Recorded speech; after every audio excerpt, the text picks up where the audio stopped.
Ok.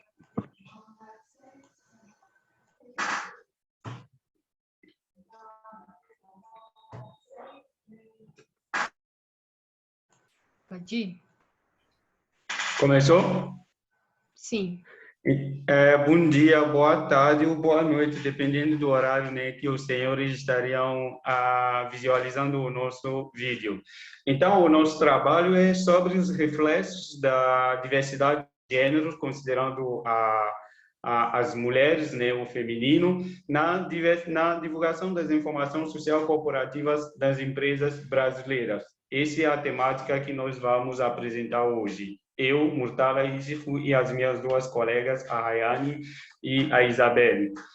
Então, contextualizando o nosso trabalho, a gente sabe que o crescimento das atividades econômicas, né, o crescimento demográfico, as mudanças climáticas e em razão dos impactos ambientais e sociais que as atividades corporativas estão tendo, né, sobre o meio ambiente, a sociedade, de forma geral, está cobrando cada vez mais das organizações uma maior responsabilidade perante ao ambiente em que essas organizações estão atuando.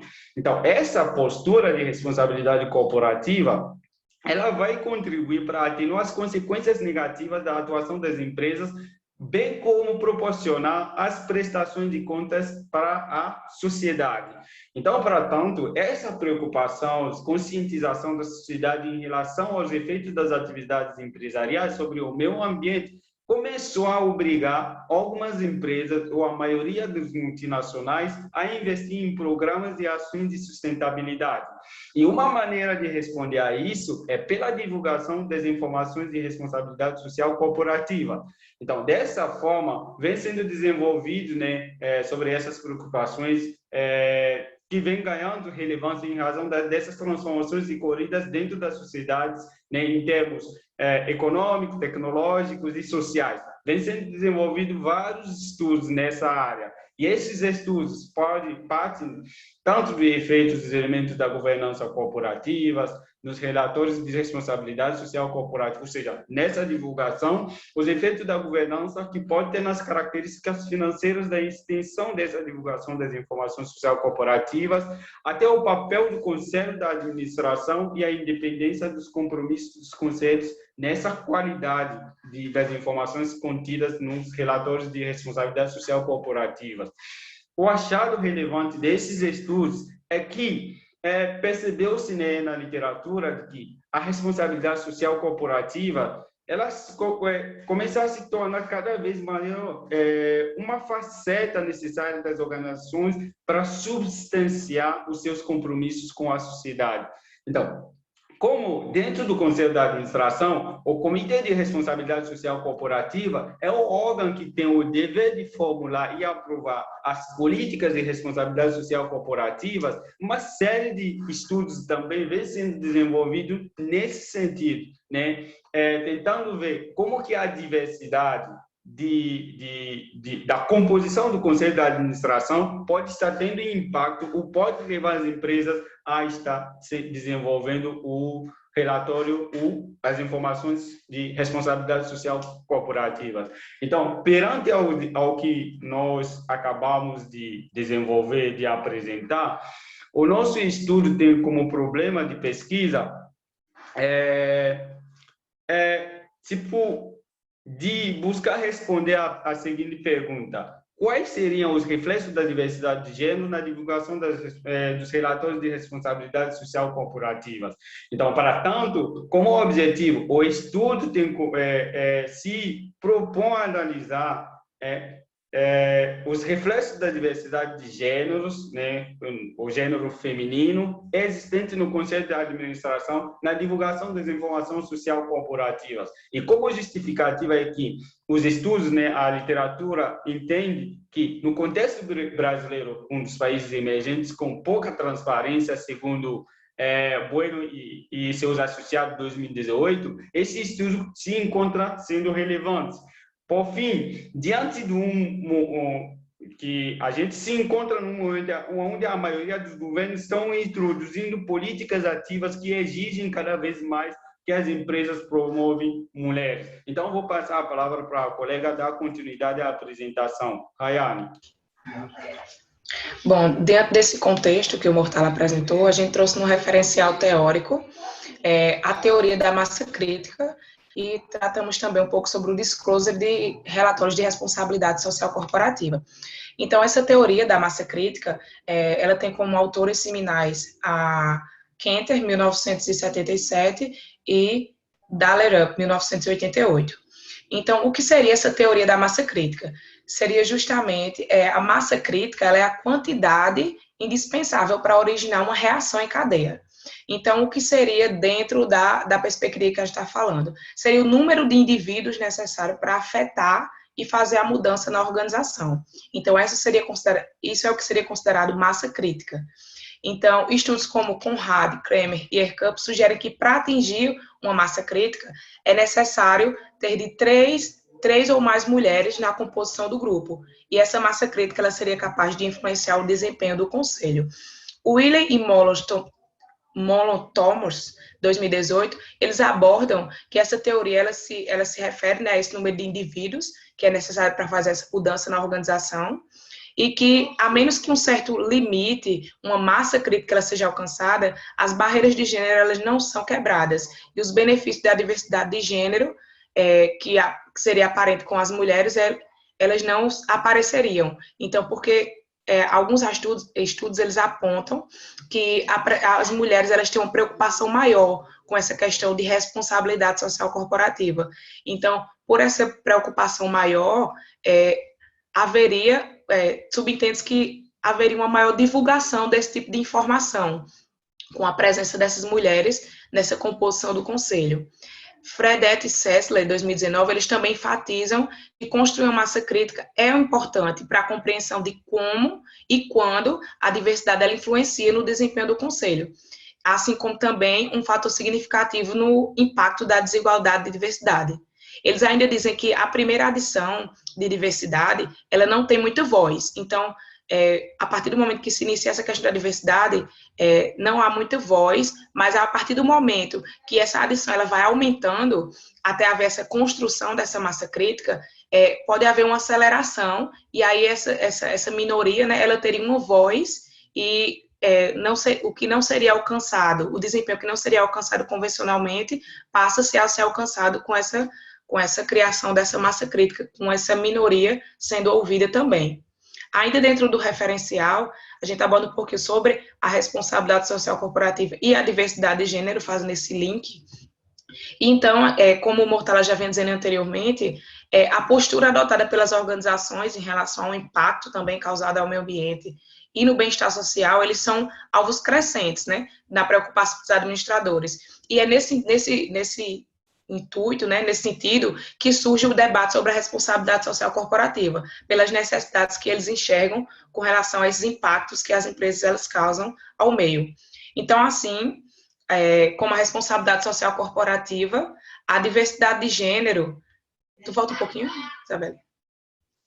A diversidade de gênero do Conselho de Administração é uma questão que vem sendo demandada pelas organizações, sendo que é cada vez mais frequente que esses órgãos reguladores eles realizem incentivos visando justamente essa melhoria da diversidade de gênero, principalmente nos conselhos de administração. E é nesse contexto que surgem as nossas hipóteses de pesquisa. A primeira seria a formação de uma massa crítica feminina no Conselho de Administração influencia positivamente no nível de divulgação de responsabilidade social corporativa, e a segunda seria a presença de mulheres no Conselho influencia positivamente o nível de divulgação. Então, a gente quer verificar se essa formação dessa massa crítica ela influencia nessa divulgação de responsabilidade social corporativa ou se a simples presença das mulheres ela também influenciaria. Então, dando seguimento à nossa apresentação, nos procedimentos metodológicos, a nossa população, por esse estudo, ela compreende, foi composta pelas empresas que pertencem, né, ao índice Brasil 50 e BRX 50 da B3, né, cotados no primeiro trimestre de 2021. Esse índice é o resultado de uma carteira técnica de ativos, cujo o objetivo é ser o indicador de desempenho médio das 50 empresas, os 50 ativos de maiores negociação e representação no mercado de ação do Brasil, B3, nesse período do primeiro trimestre. Então, a amostra, ela compreendeu esse período, né, e considerando as empresas que divulgaram o relatório anual, relatório integrado, o relatório de sustentabilidade durante o período de 2017, 2018 e 2019.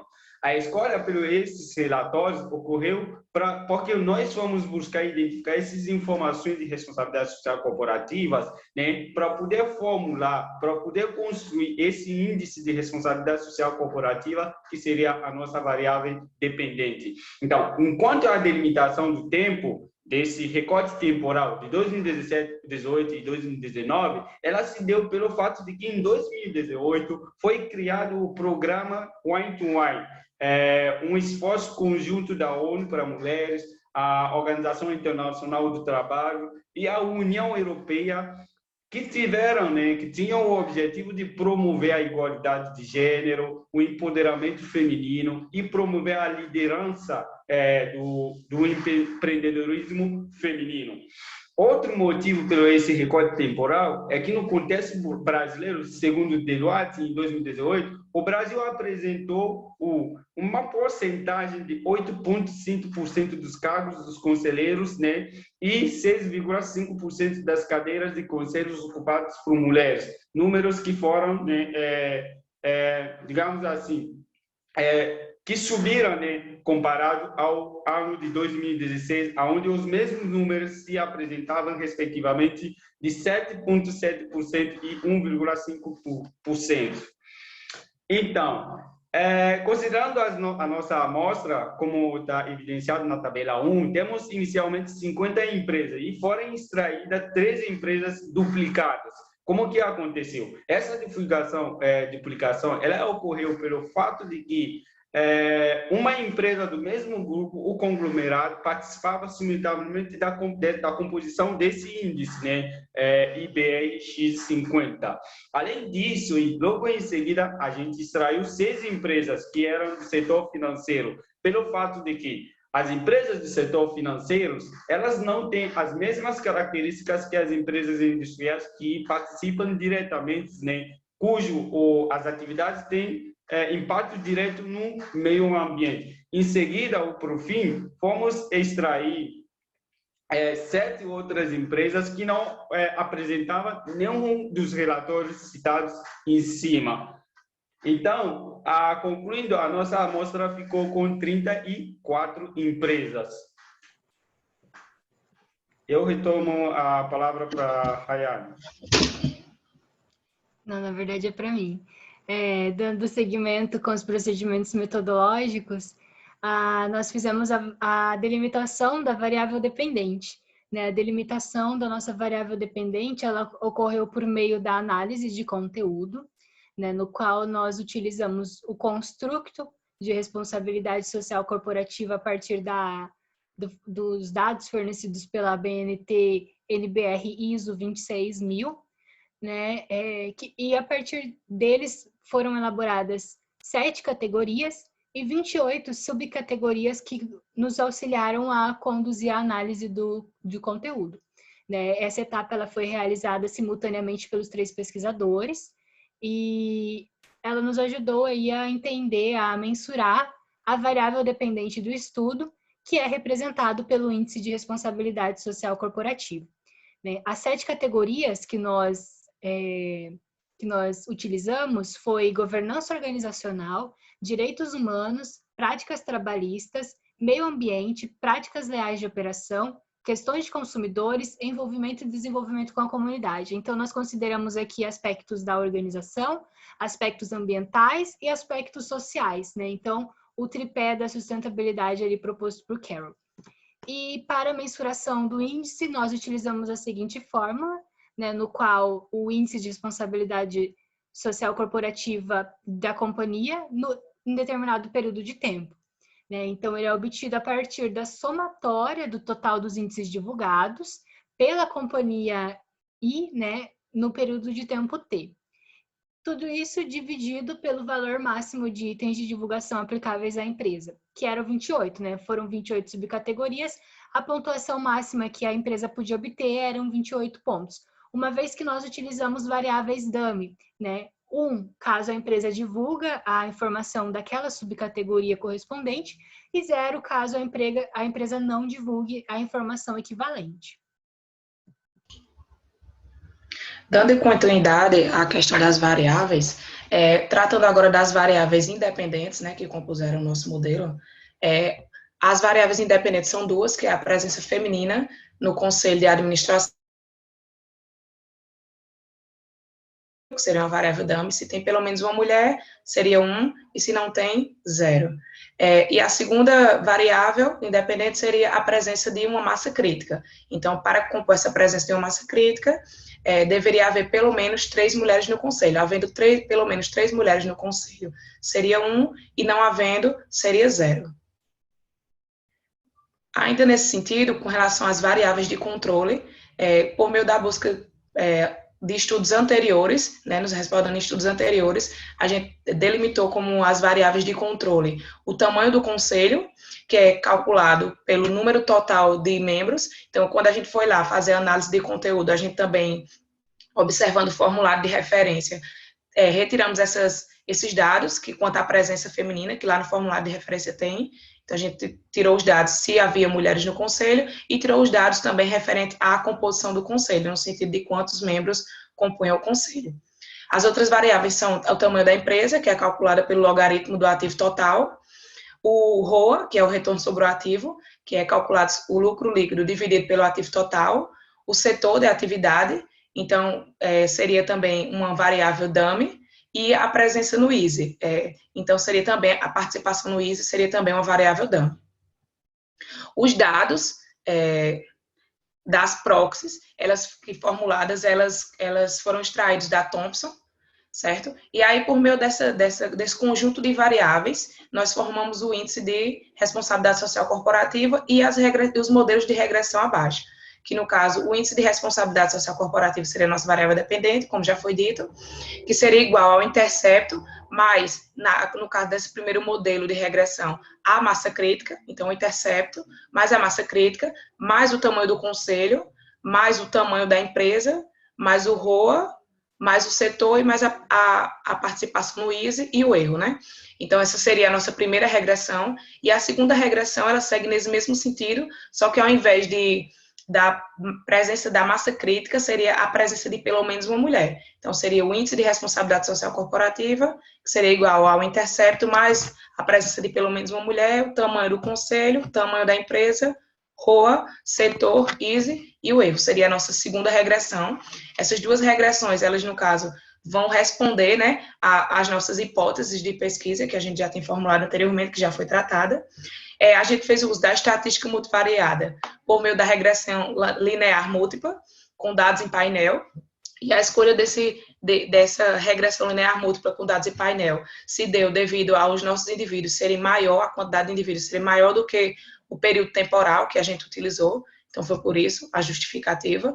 E também para estimar o modelo, foram realizados os testes de Show, de Hausmann, de Brush-Pagan, para verificar se a regressão ela se adequaria melhor por efeito Pooled, fixo ou aleatório. O teste de Brush-Pagan também verificou a heterocedacidade dos dados, assim como o teste de Jacques-Berer e o Aldrich foram necessários para verificar a questão da normalidade e da autocorrelação entre os dados. Então, adentrando nessa questão da apresentação e da análise dos dados, iniciando pela estatística descritiva, conforme a tabela 2, demonstrada aí no slide, a gente consegue observar que a variável, né, índice de responsabilidade social corporativa, ela possui uma média, né, as empresas que compuseram a amostra evidenciaram em média 70,23% do total de informações que a gente buscou verificar se elas estavam evidenciando, que a Isa já falou anteriormente. Então, 70,23% foi a média de divulgação desse tipo de informação. Por sua vez, o desvio padrão desse valor foi 18,66%, que indica que a quantidade de empresas que apresentam menor nível de divulgação, elas têm uma representação menor na amostra. Com relação ao mínimo e ao máximo, o mínimo foi de 25% de divulgação das informações elencadas e o máximo foi de 100% de divulgação das informações elencadas. Com relação às variáveis, elas não apresentaram grande dispersão em torno dos dados da média, em torno da média, e a que apresentou maior dispersão foi a variável tamanho, com 1,34, e as variáveis tamanho e conselho de administração, elas apresentaram as maiores médias, 24,02 e 2,29, respectivamente. Além do mais, no que tange à questão da presença de mulheres no conselho de administração, foi verificado que pouco mais da metade, 67,64% das empresas, elas possuem a presença de pelo menos uma mulher no conselho. Então, destaca-se que 6 das empresas, elas não possuem nenhuma mulher no conselho, que foram as empresas Via Varejo, WEG, Rumo, Siderúrgica, Cielo, BR Maus. E com relação à formação de uma massa crítica, apenas 18,62% das empresas, elas têm essa formação dessa massa crítica.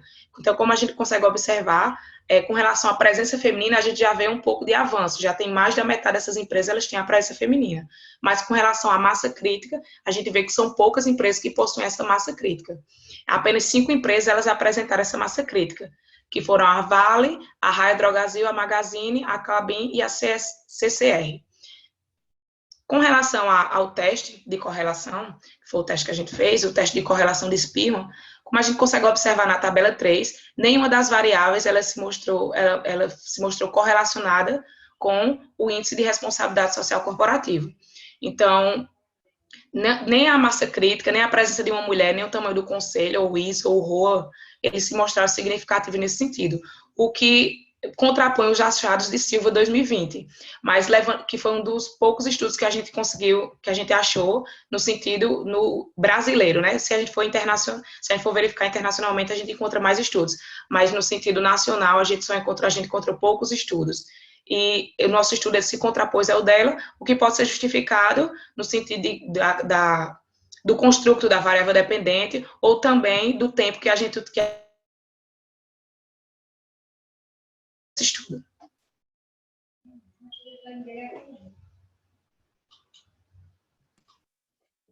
Então, eu, Murtala, dando seguimento para os resultados da nossa primeira hipótese, a gente gostaria de ressaltar que para a operacionalização do nosso modelo de regressão linear em dados de painel oculto, a gente tem que definir o estimador mais consistente, né? Que vai permitir proporcionar a gente escolher entre o modelo fixo ou aleatório. Então, conforme os autores do livro de Cameron e Trivard de 2010, no modelo fixo, a heterogeneidade dos indivíduos ou das empresas, no nosso caso, das 34 empresas, no modelo, né, é identificada. Ou seja, o coeficiente pode diferir no modelo fixo entre eles, ou entre elas, no caso das nossas empresas, mas o coeficiente de cada empresa não varia de acordo com o tempo. Por outro lado, o modelo de efeito aleatório, essa heterogeneidade que é observada no modelo anterior, ela é introduzida em termos de erros. E para fazer essas verificações, né, o estimador, segundo o Gujarat e Porter 2011, isso se faz pelo o teste de especificidade, que seria o teste de Shaw, teste de Hausmann e assim por diante. Então, os testes de especificidade, como o teste de Shaw, isso permite fazer a escolha entre o modelo Polydata de dados empilhado e o modelo de efeito fixo. O teste de Hausmann vai permitir fazer uma escolha entre o modelo de efeito fixo e o modelo de efeito aleatório.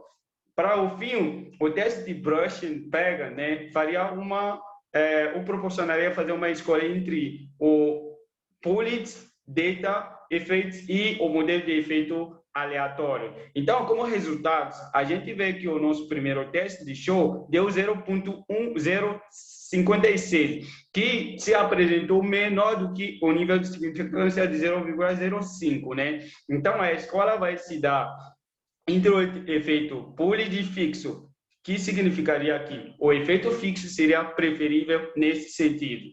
Em seguida, o teste de Hausmann, ele deu 0,4277, né? Que apresenta um número maior do que o nível de significância de 0,05. concluindo que, entre o efeito fixo aleatório, nessa regressão, nesse nosso primeiro modelo, o modelo de regressão com efeito aleatório seria o adequado. Depois passamos para o teste de heterocedastidade de Brash-Pagan, que deu nível de significância 0,00 inferior ao nível de significância de 0,05, concluindo que o nosso primeiro modelo apresenta problema de heterocedastidade.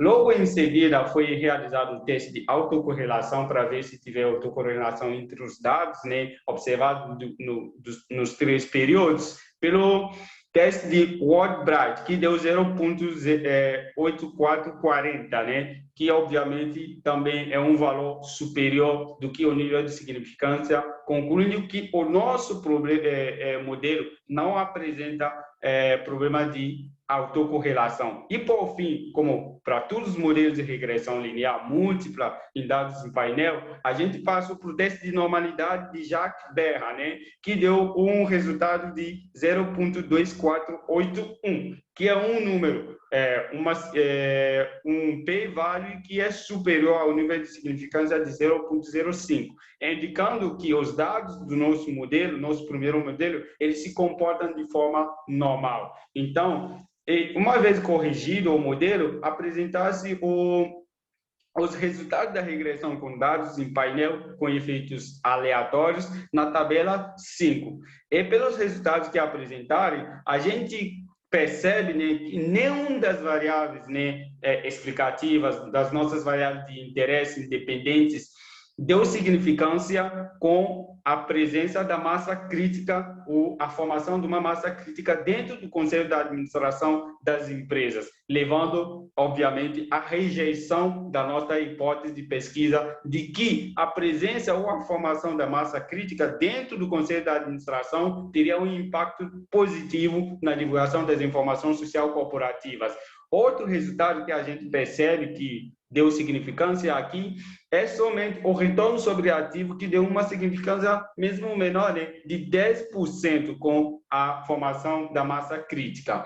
Outros resultados da variável de controle setor. Então, a gente percebe também que tem outros setores, né? A maior parte dos setores de atuação das empresas estão correlacionados com a divulgação das informações social corporativa. Em conclusão, rejeitamos a nossa primeira hipótese, né? Ou seja, que a presença da formação da massa crítica dentro do Conselho de Administração não necessariamente impulsiona na divulgação dessas informações social corporativas. Então, passo a palavra de volta para a Isabel. Bom, então, como o Murtala comentou, né, com relação ao modelo 1, na segunda hipótese de pesquisa, nós também fizemos alguns testes de especificidade do modelo, né? Então, a partir da tabela 6, nós podemos observar que o teste de Shaw, com p-valor de 0,0211, e o teste de Hausmann, com p-valor de 0,310, eles foram menores do que 0,05, que era o nosso nível de significância. Então, entre o efeito Pullet e o efeito fixo, para esse modelo, nós preferimos o efeito fixo, né? O efeito fixo ele é preferível. Em seguida, nós realizamos o teste de Brash-Pagan, né, cujo valor deu 0, para verificar a heterocedastidade, e o teste de Ruder para verificar a autocorrelação. Né? A partir dos resultados também evidenciados na tabela 6, nós podemos concluir que o modelo não apresentou problema de autocorrelação, né? Porém, ele apresentou problemas de heterocedastidade. Ainda, né, com relação às especificidades, nós fizemos o teste de normalidade de Jacques-Berra, né, cujo valor ele demonstrou que os dados eles não se comportam de maneira normal, né, porque o p-valor que foi obtido para esse teste, ele é menor do que 0,05, que era o nosso nível de significância considerado para o teste. Bom, no entanto, né, nós podemos afirmar também que esse pressuposto ele pode ser normalizado, né, uma vez que nós podemos utilizar a teoria do limite central. Diante disso, nós seguimos com o teste, né, da segunda hipótese em si, que era a simples presença de uma mulher no conselho da administração, se ela impactava no resultado, na evidenciação de responsabilidade social corporativa. Né? Então, observando a nossa tabela 7, que traz os nossos coeficientes, o erro e o p-valor, nós podemos concluir que o tamanho do conselho de administração e o tamanho da empresa, eles não se mostraram estatisticamente significativos, considerando o nível de 5% de significância. Né? De modo semelhante, nós também identificamos isso para o ISE, né, que é a presença no índice de sustentabilidade empresarial, também não se mostrou estatisticamente significativo, visto que o p-valor ele foi superior a 0,05, né? E o ROA também. Né? No entanto, no ROA nós destacamos que, assim como na hipótese 1, ela com 10% de significância, ela pode sim se mostrar estatisticamente significativo. Nós também concluímos aí que os setores eles não aparecem, porque a variável setor ela não foi permitida pelo efeito de colinearidade do efeito fixo, então por isso nós não chegamos a uma conclusão dela. E com relação à hipótese em si, né, nós rejeitamos a hipótese, uma vez que o p-valor ele deu 0,932, né? Então bem superior a 0,05, que era o nosso nível de significância. Então, diante disso, nós não podemos concluir que a presença feminina no conselho de administração, ela impacta, né, na evidenciação de responsabilidade social corporativa. E isso vai de encontro com alguns estudos, né, propostos pela literatura. Um desses estudos é de Ramon Lawrence Garcia Meca e Punheta Martins, de 2020, eles encontraram uma natureza dupla, né, ou seja, tanto positiva quanto negativa, da presença de mulheres no conselho da administração. Além disso, Alazane, Hassanein e Al-Dijani, eles encontraram também uma presença de mulheres no conselho da administração, tem influência no desempenho social, né? Porém, ele não influencia no desempenho ambiental.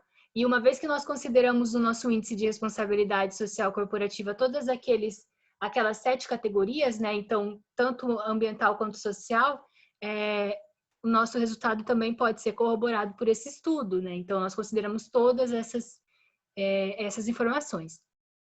Além disso, uma outra justificativa que nós podemos utilizar para a obtenção desse resultado é o estudo de Issa e Fang. Na Issa e Fang, eles encontraram uma presença de mulheres no conselho da administração, impacta positivamente, no entanto, é um impacto fraco, né, na evidenciação dos relatórios de RSC em países como Omã, Catar, Arábia Saudita, né? Então, nós concluímos a partir disso que o resultado, né, a divulgação desse tipo de informação, ela pode estar relacionada com os aspectos culturais dos países, né? Então, como o Murtala citou na introdução, o Brasil também tem alguns aspectos, algumas especificidades culturais que podem ser levadas em consideração nesse sentido.